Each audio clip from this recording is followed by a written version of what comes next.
This information comes from Craig Rennebohm, who actually developed the companionship workshop. So what you'll be seeing today is an introduction to that information.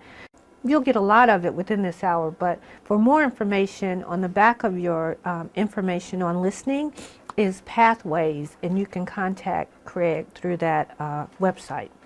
Okay, companionship training. As I said downstairs, it is a ministry of presence, and it was developed by Craig Rennebohm. It's a relationship for people who are isolating, who may be suffering, and it's a way to help them move into wholeness and healing. Okay, so let's just start with a basic definition of companionship. It's defined as a relationship response to suffering. It's supportive of recovery and wellness. So companionship allows for people to invite in the stranger in their congregation who may be suffering. And what's important here is it may not be someone from the outside. Maybe you've noticed someone in your own congregation who has sat in the back pews, or maybe if you had coffee and tea after service, they sit away from everyone else. This is a way to invite them in, so in a way that they'll feel comfortable. And we think of it as a circle of care for people who may be suffering with a mental illness. So Jesus gave us an example of how to be with someone who's in pain and who is suffering through the Good Samaritan story. In Luke 10:30-37, the Good Samaritan is a gentleman. Well, let me back up. A man was walking down the road, the Jericho road, and he was robbed, we believe, and he was beat up and left on the side of the road. A priest walked by, the priest didn't help him. A Levite walked by, the Levite didn't help him. A Good Samaritan, who was a marginalized person in this ancient time, was walking down the road and saw the man and helped him. He helped him by bandaging his wounds. He helped him by taking him to an inn. But in addition to taking him to the inn and bandaging his wound, he told the innkeeper he'd be back. So in doing so, he was keeping a connection with that person. I want to read you a little blurb that I got from Martin Luther King's speech, his last speech, which is, "I've been to the mountaintop." And he poses two questions about this particular text.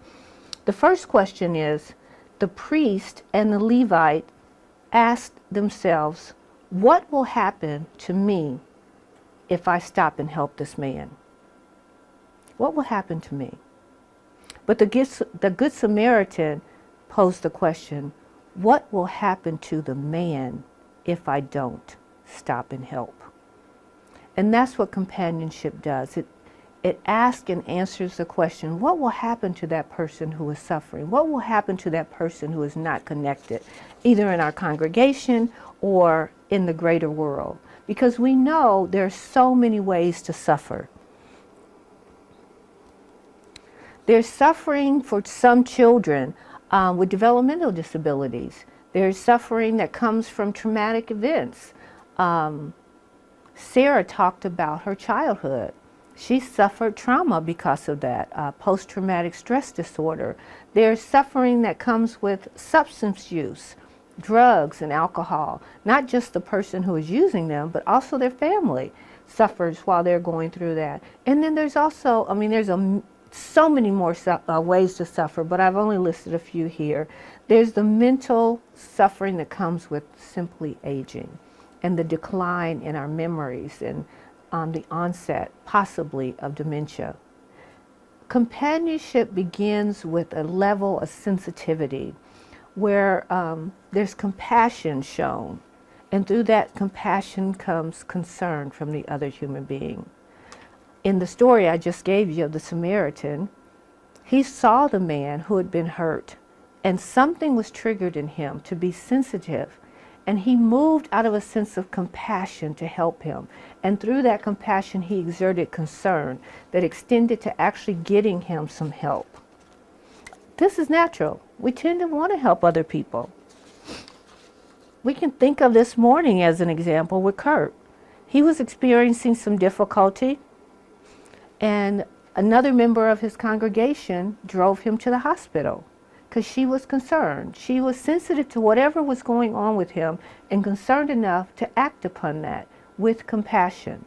So sensitivity leads us to having feelings of sympathy and empathy. And those feelings of concern can be conscious or sometimes unconscious. So when you see a person that might be homeless or in your congregation that sits alone, what do you think that's isolating to themselves? Do you ever look and feel like, I wonder what's going on with that person?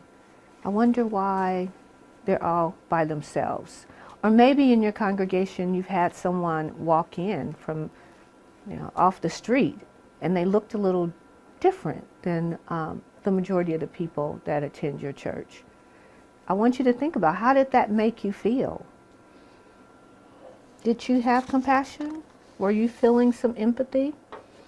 So when we feel something, this sensitivity arise, we have a choice to make. Like I said before, it might be conscious or it might be unconscious. If it were conscious, we get to choose. We get to decide if we're going to just pass right on by that person. We've seen him every Sunday. I'm just going to keep on going. We get to choose if we're going to observe and see, maybe there's something I can say, or maybe there's something I can do. And in that case, you can make an approach. If you make that decision consciously that you want to try to help this person, to have a relationship, to open that door to a presence, you may choose to approach them. And you want to approach them in a way that provides for creating relationship, not walls that divide you. And that's what this companionship does.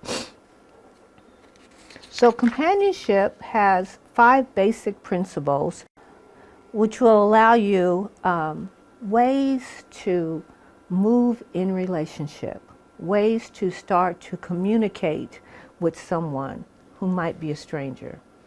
Now, the first practice is hospitality, and it kind of, I don't know if you can see my little arrows, but there are 5 practices. It starts with hospitality, moving into neighboring, side by side, listening, and accompaniment. I'll go through each one of those. But this is how you act upon your concern. This is the practice of companionship. Let's take a look. The first one is hospitality. In hospitality, what's important is you create a space that's safe, that someone is comfortable in talking to you with. Could I have a volunteer? Okay, Robin. How can I say no? Okay, Robin, we're going to create a safe space, and I want you and I to walk towards each other. All right. Are you comfortable? Pretty comfortable. Okay. Are you comfortable now? This is about the limit. Okay. This is creating a safe space. Now I know this is about the space that we need to communicate. And you can ask someone as you're moving into that space, are you comfortable with me sitting beside you? I can sit over here. And they may, well, why don't you sit over there? So creating a space that's comfortable for someone to move into. That's what hospitality does. Treating another person with dignity and respect, and seeing the other person as a worthwhile, valuable human being, no matter how they show up. If they show up in raggedy clothes, if they show up and they don't smell so good, they're still a person of dignity. They're still a person of worth. They're still a beloved child of God that we have to hold on to. My friends often tell me that that I smell like Febreze.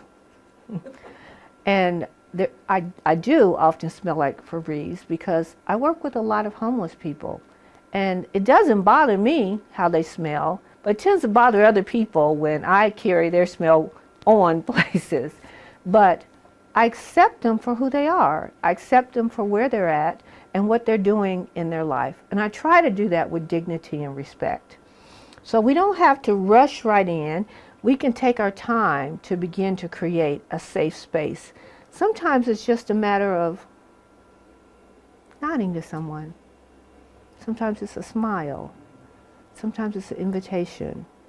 Would you like to have some? We have coffee in the vestibule after church. Would you like to go have coffee? But it's creating a sense of relationship from the very beginning, as small as you can or as big as you can. Always remembering someone has infinite worth and value. The next practice is neighboring. Neighboring is a way to come to a place of common ground. It's a way of having a conversation that is frameless. By that I mean, I'm not going to tell you my profession. I'm not going to tell you what neighborhood I live in, what I do, or any of those things. Common ground might be, I like your brown shoes. I think my brother has some shoes just like those. We both wear glasses, and that's something, and they're both framed kind of the same way. Finding some place or something that we have in common. Not things that are going to separate us or show us differently, but what can we share in common? So a neighbor is someone who shares time and space with us, right? That's our neighbor.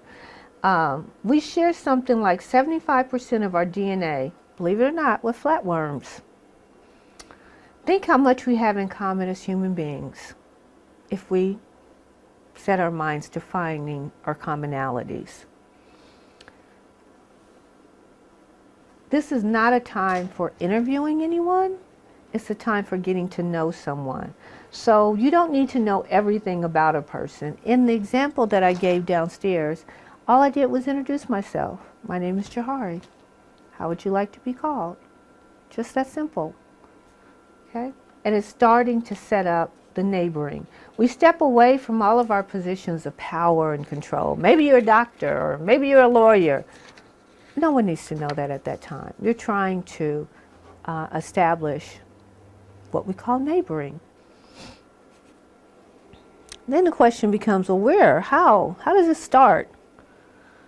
It starts by walking side by side with a person, having those kind of conversations in a way that it's side by side. It's not the person pushing or pulling or standing in front of. We're walking side by side. And again, you don't have to rush this. Take the time to get to know someone. Definitely don't challenge someone if they tell you, well, the green Martian is in the other room and I'm not sure I want to go in the room with the green Martian. That's okay. We don't have to go there. You don't have to challenge him and say, or her, there's no green Martian in the other room. Okay? You don't have to debate anyone. You just accept them for where they are in their life. And what's important is that side by side is not in front and it's not behind. It literally is walking along with someone. Because when we do that, we learn from that person. We learn from them and they learn from us. And you can share the journey when you're learning from each other. Because everybody has a story. Everybody has a story. Each story has a basic structure to it. It's the past moving into the future. It's the past moving into the present, moving into the future. We all have that story. We all have a past. We all right here in the present, and maybe we have some plans, more or less, for our future. So begin with what we call listening in the present. And listening is really a skill, and it takes practice. And you have some additional, another handout that will help with some tips on being effective listeners. You want to make sure you have questions that are very gentle in nature, that just allows you to know a little bit more about the person and them about you. But listen to and for their story. Listen to where they've come from. Listen to see if they have a need. Again, listening is an art, it's a practice. I'm a clinician, I'm a counselor, and I used to think before I went to school, I was a great listener. Everybody told me I was a great listener until I had to sit and listen without interruption to someone's story and make sure I got the finite details of the story so that I could help them either with a diagnosis and or growth and development in their lives. And it's a lot of work. It's really kind of draining if you do it for any extended period of time. And if you're tired after, you probably did it right, because that's the feeling you should have when you give that much attention to someone and listening. Because we all learn from each other. So 7 tips on listening. It's a gift simply to listen. Listen for feelings and listen to yourself. Take care when you respond. Listen over time and in community. And listen for words of faith, hope, and love. Then be open to a person's spiritual story. Okay? So our final activity in this companionship journey is accompaniment. The practice of accompaniment is basically, as you listen, you are listening for needs. You're listening in a way that doesn't say you're going to fix anything, but that you're there to support or accompany someone. Now, how does that accompaniment show up? Maybe the person needs to learn about more resources in the community. Maybe the person needs to have help doing something very specific, like writing a letter of introduction, having you write a letter of introduction. More often than not, and sometimes though, accompaniment might be you ride the bus with someone to an appointment. But more often than not, we just hold the person in our thoughts and prayers, because we're not there to fix all of their problems.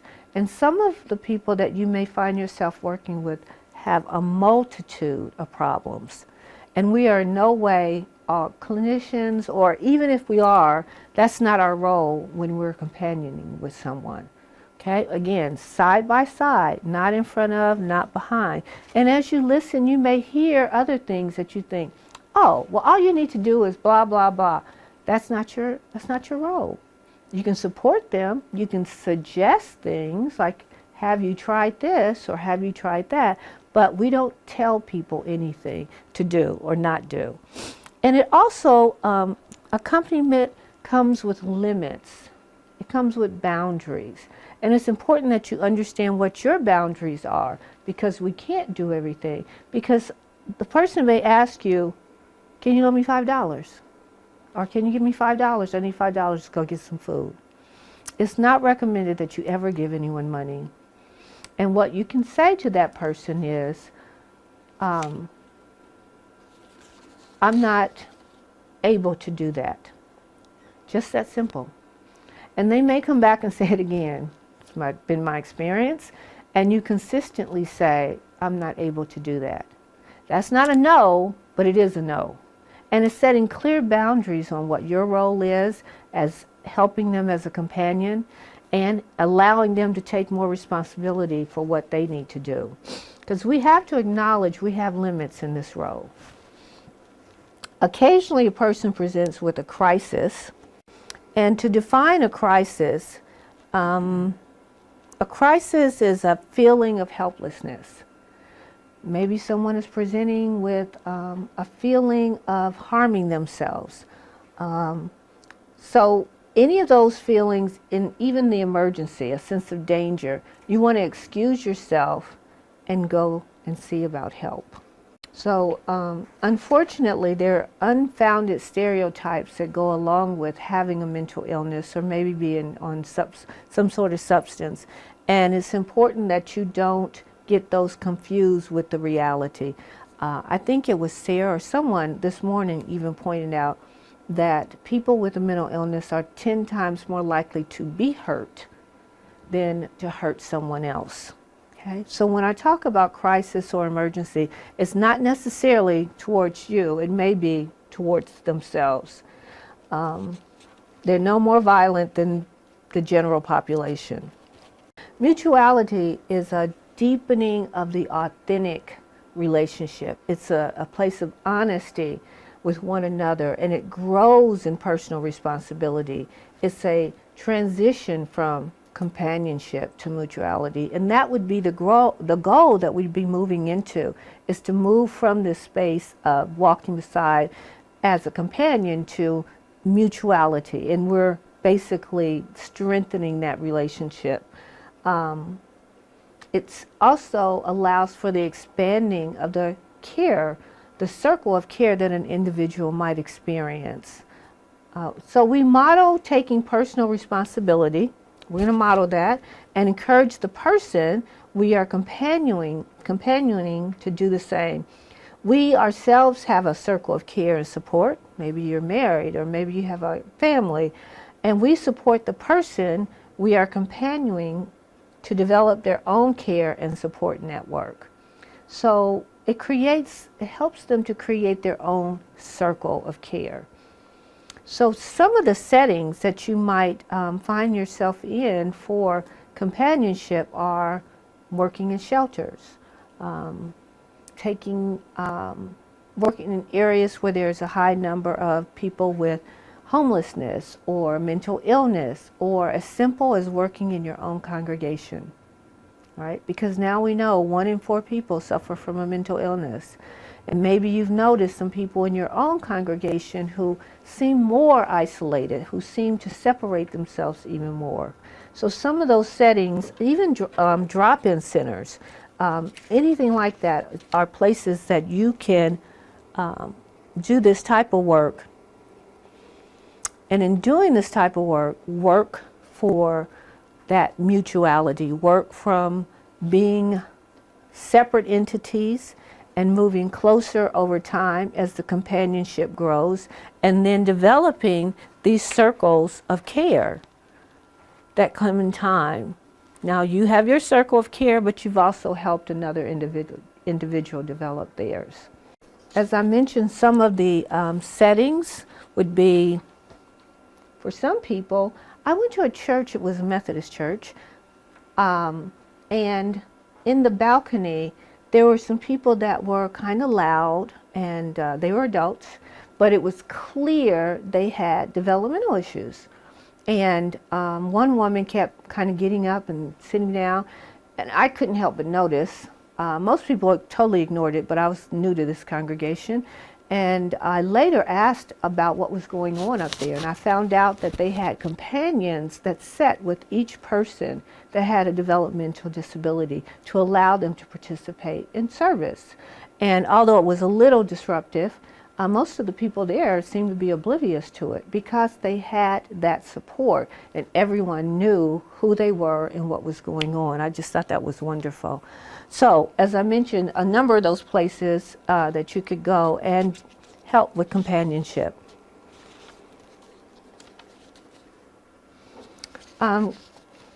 Companion support. So, I think Alan is doing a support group right now, or support meetings.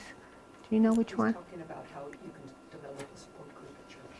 Okay, so maybe before you leave, if you're interested in the W.I.S.E congregation, make sure you get information or find out what the website is. If you need to talk to Alan more specifically, he's available after this to talk to about how you can get those support groups and meetings going in your very own church.